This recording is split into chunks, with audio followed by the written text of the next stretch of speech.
తమ్ముడు ఉంది నేనేం మాట్లాడరు కదా మీరు వచ్చా కదా సార్ ఈ అధికారులు చెప్పాడు కదా కొడుతున్నారు కొడతారు కొడితే ఏమవుతుంది నమ్మి కూడా కేసులు పెట్టారు ఇప్పుడు ఉన్నాడు ఈరోజు ఒక సైకో అంటున్నాడు నాకు మధ్య మధ్య వాడు ఏదో పెద్ద కోటుగాడు మరి వాడు ఇక్కడ కనపడాలి అగ్రికల్చర్ ఆయనకి బట్టలు మనం టైం ఇవ్వండి మీరు. అలాగే సార్. నేను ఎప్పటికప్పుడు ఆదేశాలు ఇస్తా ఉంటా పేపర్ ద్వారా.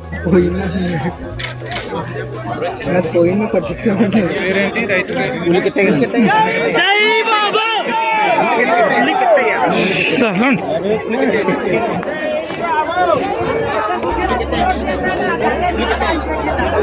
పోయింది యాడ్ వెళ్ళింది ఎకరన్నర దాన్ని పోగా 8 ప్యాకెట్లు వేసారు ఉన్న 3 ఎకరాల దాన్ని చేలో ఉన్నాయి కావాలంటే ఎవరైనా ఒక మనిషి వచ్చి చూస్తే రాశులు ఎలాగున్నాయో మీకు అర్థం అవుతుందండి.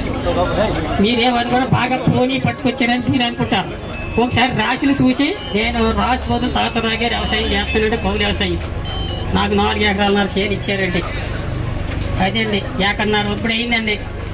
మొత్తం చేను అంతటి మీద ఒక 100 వద్ద పని చేసిందండి. ఇప్పుడే కాటాకి వెళ్ళిందంటే ఉన్న రాసి అన్నీ కూడా చేలోనే ఉన్నాయి. అయ్యా మొక్క వచ్చేసేసి నాకు వినపడదండి. ఈ పని ఏమో కనపడదు. ఎంత మంది